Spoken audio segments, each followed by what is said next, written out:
Being one of the best at something is no easy task, especially when you are competing against millions of other people with the same goals and ambitions as you.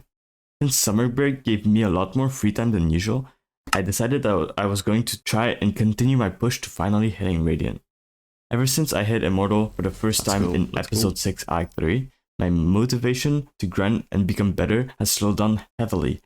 It started setting in with me how much of a skill gap there is between me and those Radiant players.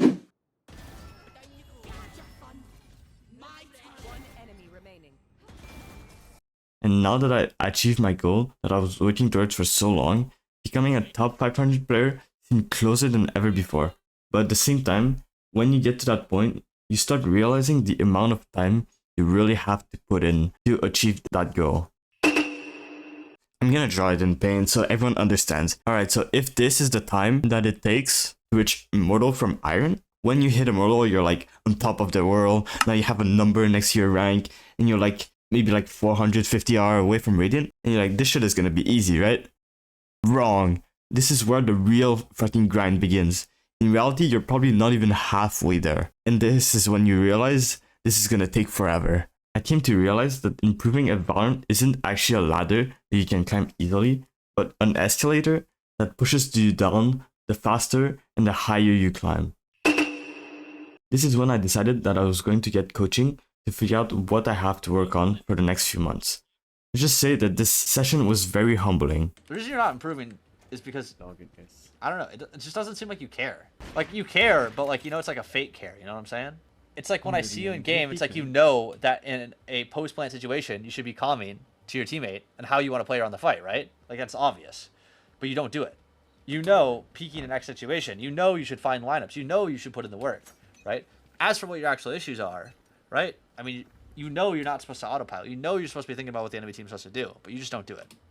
The me that used to calm and try his hardest every game. Suffer, you wanna double up hookah? Put like a trip hookah and then we can play together with hookah. He's fucking in. Batsmoto's not satisfied with his Immortal. This guy wants Radiant, and he's serious about it. Had vanished a long time ago, and I became a player that autopilots every game. This is when I got offered $50 by OD26 to end higher R than him by the end of the act. Alright, if you end higher than OD26, I'll give you $50.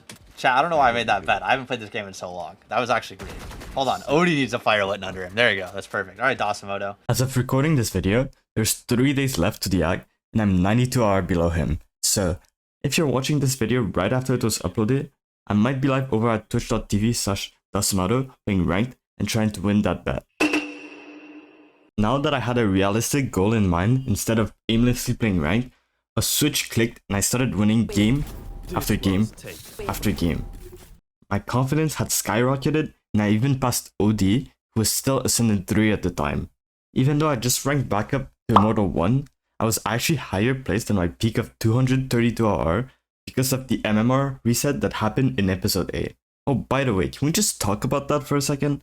In episode 8, Riot slightly changed the MMR system and made everybody lose around 200 RR. You can see it on the leaderboards how the top players do not reach 1200 RR anymore, and you probably felt it too. But the win streaks don't last forever, and you know the rules. What goes up must eventually come down.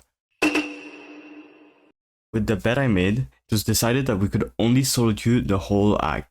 I already solo queued most of the time, so it wasn't an issue, but sometimes not being able to do made it really hard not to tilt. From throwers, I can't fucking see. What the fuck is this molly made out of fire? To AFKs, to just annoying people, Valorant can get very draining mentally. This led to me tilt queuing and deranking all the way back to Ascendant 2 in only a few days. You might hate me for this, but I got so fed up with teammates that I started playing the game with comms off, letting me focus on my aim and my mental. This actually worked for a while, and I started enjoying the game, but I knew this was only a bandage fix to a problem I would have to mitigate eventually. All I know is the job's not done. There's no happy ending to this story. Yet, I still gotta win this bet, and I'm nowhere near Radiant. If you guys want to see my progress in the future, make sure to subscribe. Bye bye!